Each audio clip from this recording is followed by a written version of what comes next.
Assalamualaikum students, I am maths teacher of Rainbow Grammar School, class 3, unit number 3, name number operations. Today we discuss about subtraction. सबसे पहले हम लोग पढ़ेंगे कि हमने लास्ट टाइम टॉपिक कौन सा पढ़ा था. Our previous topic is about addition. Addition में हम लोग स्टूडेंट्स हमने करना स्टार्ट किया था कि एडिशन करते कैसे. एडिशन से हमने कुछ रूल्स पढ़े थे, वैल्यूज को अरेंजमेंट करना सीखा था और इसके अलावा हॉरिजॉन्टल और वर्टिकल अरेंजमेंट सीखी थी. एडिशन में आपने क्या स्टूडेंट्स सबसे पहले जो बात आपने पढ़ी थी वो क्या था कि always start addition with your right hand side, कि आपने हमेशा सम को कहाँ से स्टार्ट करना है, अपने सीधे हाथ की तरफ से. उसके बाद जो आपने पढ़ी थी कि आपने सबसे पहले वंस को ऐड करना है, उसके बाद टेंस को, उसके बाद 100 को, उसके बाद 1000 को. Now we discuss about subtraction. Subtraction में भी सेम मेथड है स्टूडेंट्स. जब आप लोग सब्ट्रैक्ट करते हो तो सबसे पहले आपने कहाँ से सब्ट्रैक्ट करना स्टार्ट करना है, आपके सीधे हाथ की तरफ से. वंस को वंस में से निकालना, टेंस को टेंस में से निकालना, 100 को 100 में से और 1000 को 1000 में से. एडिशन में आपने पढ़ा था कि वंस को वंस में ऐड करना, यानी दोनों वंस को इकट्ठे करके लिख देना. लेकिन सब्ट्रैक्ट में आप पढ़ते हो फर्स्ट वंस को सेकंड वंस में से, फर्स्ट वन में से सेकंड वंस को निकालना. जिस स्टूडेंट्स क्या पढ़ना है आपने सब्ट्रैक्ट में फर्स्ट वन में से सेकंड वंस को निकालना. जिस स्टूडेंट्स निकालते वक्त आपने सब्ट्रैक्शन में दो मेथड पढ़ेंगे. आपका एक सब्ट्रैक्शन विदाउट बोरिंग और subtraction with boring. Borrow means होता है उधार लेना. क्या होता है मीन्स बोरो का उधार लेना. सबसे पहले हम लोग पढ़ेंगे सब्ट्रैक्शन विदाउट बोरिंग, यानी जिसमें हम लोग उधार नहीं लेंगे. जी स्टूडेंट, इसका भी सेम मेथड है. सबसे पहले आपने राइट हैंड साइड से स्टार्ट करना है, लेकिन इसका जो बाकी जो तरीका है, मेथड है, वो चेंज है. आपने एडिशन में वंस को वंस में ऐड किया था, यहाँ पे फर्स्ट वन में से सेकंड वन को निकालना है. जी स्टूडेंट्स, जैसे कि आपको एक्सरसाइज नंबर 9 हम लोग करने लगे. इसका क्वेश्चन नंबर 1 है. 1 सबसे पहले 7 में से 6 आपने निकालना है कि 7 थे आपके पास, आपने जब 6 अगर निकाल दे तो पीछे रिमेनिंग आपके पास क्या बच गया, 1 बच गया. इसी तरह 3 - 2, यानी 3 में से अगर आप 3 - 1, अगर 3 में से आप 1 निकालोगे आपके पास क्या बच गया, रिमेनिंग 2. 4 - 2, यानी 4 में से 2 को निकालना तो आपके पास क्या बच गया, 2. And the last one is 9 - 5. 9 में से 5 को निकाला आपके पास क्या बच गया स्टूडेंट, 4. इसी तरह एक्सरसाइज 9 के आपने रिमेनिंग क्वेश्चंस खुद करने. Now we do exercise number 10. आपकी वर्ड प्रॉब्लम नंबर 1 है स्टूडेंट्स. देयर वर 9382 बीज इन अ हाइव. हाइव कहते हैं छत्ता, मधुमक्खियों का छत्ता है, जिसमें आपके पास टोटल हनी बीज जो है आपके पास कितनी है, 9000. उसमें कितनी रहती है हनी बीज, 9382.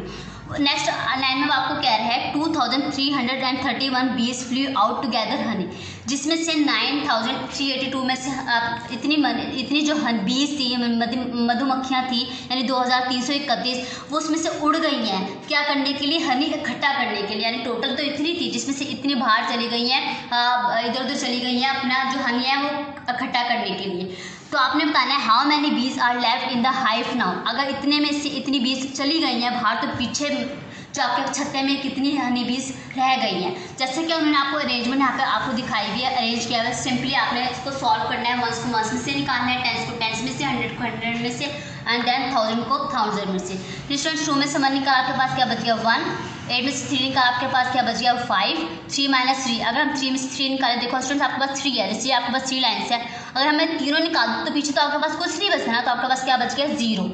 9 में से 2 निकाला तो आपके पास क्या बच गया स्टूडेंट्स, 7. तो इस तरह आपके पास कितनी पीछे आपके पास हनी बीज कितनी रह गई, रिमेनिंग 7051 हनी बीज रह गई. इतने में से क्योंकि आधी जो थी वो बाहर हनी कलेक्ट करने चली गई थी. इस तरह इसके रिमेनिंग वर्ड प्रॉब्लम्स 2 और 3 आपने खुद करनी है. Now we do exercise number.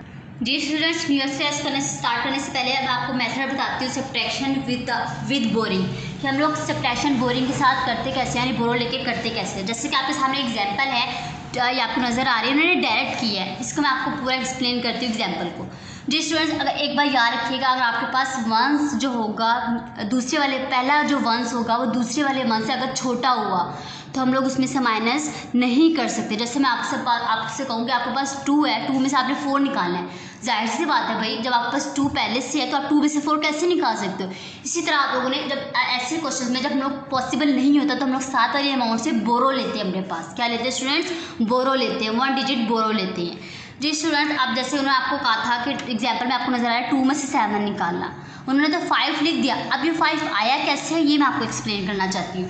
अब 2 में से 7 नहीं जा सकता, 2 आपके पास ऑलरेडी, जैसे मैं आपसे कहूँ 2 कैंडीज हैं, 2 में से 7 कैंडीज निकाल दो. बस जाहिर सी बात है, जब आपके पास 2 कैंडीज है तो आप 7 कैसे निकाल सकते हो. जी स्टूडेंट्स, ऐसे क्वेश्चन में अगर ऊपर वाली अमाउंट छोटी हो तो नीचे वाली अमाउंट बड़ी हो, तो स्मॉल अमाउंट में से बड़ी वैल्यू नहीं निकाल सकती. ऐसे ही क्वेश्चन में से हम लोग लेते हैं 7 वाली अमाउंट में से बोरो लेते हैं 1 डिजिट अपने पास. अब आप देखिए आपके पास 2 है, 2 में से 7 नहीं जा सकते, तो आप लोग जो आपके पास 10 है टेंस में से आप इसको एक बोरो दे दोगे तो आपके पास ये क्या बन गया, पूरा 12 बन गया। अब 12 में से 7 निकाला, आपके पास क्या आ गया स्टूडेंट, 5 आ गया। तो समझ में आया आपके पास 5 कहाँ से आया, आपने टेंस में से वंस को एक बोरो दे दिया, यानी उधार दे दिया। बोरो मीन्स होता है उधार दे देना। तो 12 में से 7 निकाला 5। जी स्टूडेंट्स, नेक्स्ट आपके पास क्वेश्चन के यहाँ पे आपके पास 8 था। अब आप देखो आपके पास 5 कैंडीज हैं। आपने अगर एक कैंडी आपने अपने फ्रेंड को दे दी इसमें से, तो आपके पास पीछे 4 रह जाएंगे ना, यानी आपके पास कैंडीज तो कम हो जाएंगी, वही तो नहीं रहेंगे। जैसे 5 थी, 5 में से अगर आपने एक दे दी तो आपके पास 5 तो नहीं रहेंगी, जाहिर सी बात है एक कैंडी कम हो जाएगी।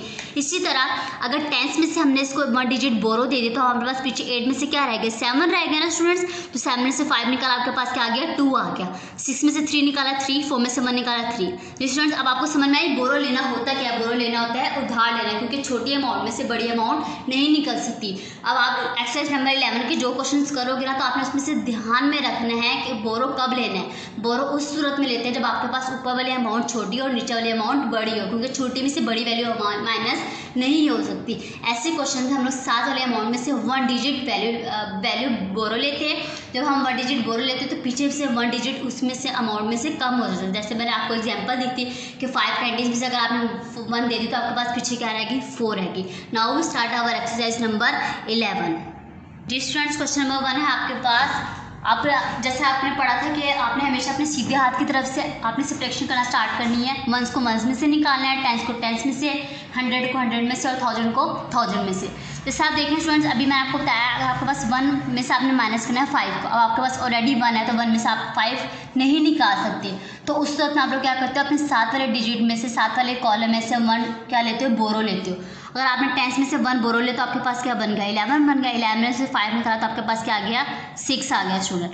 अगर आप देखिए, अगर आप 7 वाले अमाउंट को बोरो देते हैं तो आपके पास पीछे से एक अमाउंट क्या हो जाती है, एक वैल्यू क्या हो जाती है, कम हो जाती है। यहाँ पे क्या रह गया, 6 रह गया। 6 में से 1 निकाला, क्या आ गया स्टूडेंट, 5 आ गया। यहाँ पे 7 में था, 7 में से अगर हम 6 निकालें तो आपके पास क्या बच गया, 1। और 4 में से अगर माइनस करें 2 को तो आपके पास क्या बच गया, 2। इस तरह आज हमने मेथड सीखा सब्ट्रैक्शन विद बोरिंग, यानी उधार लेना का मेथड आज हमने सीखा था सब्ट्रैक्शन के बारे में। आज हमारी एक्सरसाइज नंबर 11 कंप्लीट हुई। आपने इसके लिए मिनी क्वेश्चन खुद करने हैं। नेक्स्ट वीडियो में इंशाल्लाह हम स्टार्ट करेंगे अपनी सब्ट्रैक्शन की वर्ड प्रॉब्लम, यानी कि एक्सरसाइज नंबर 13।